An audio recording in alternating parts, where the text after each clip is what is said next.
कोई स्त्री अकेले ही चरित्रहीन नहीं हो सकती। एक बार गौतम बुद्ध किसी गांव में गए थे।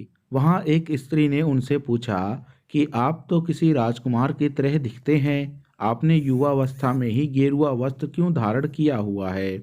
बुद्ध ने उत्तर दिया, मैंने प्रश्नों का हल ढूंढने के लिए संन्यास लिया है।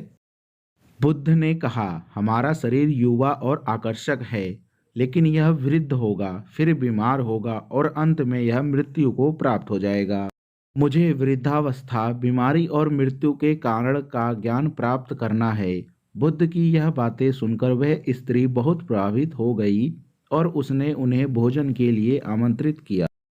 जैसे ही गांव के लोगों को यह बात मालूम हुई, तो सभी ने बुद्ध से कहा वे उस स्त्री के पास ना जाएं, क्योंकि वह चरित्रहीन है। बुद्ध ने गांव के सरपंच से पूछा, क्या यह बात सही है?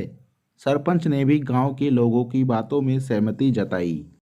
तब बुद्ध ने सरपंच का एक हाथ पकड़कर कहा कि अब ताली बजाकर दिखाओ। इस पर सरपंच ने कहा कि यह तो असंभव है, एक हाथ से ताली कभी नहीं बज सकती। फिर बुद्ध ने कहा, ठीक इसी प्रकार कोई स्त्री अकेले ही चरित्रहीन नहीं हो सकती।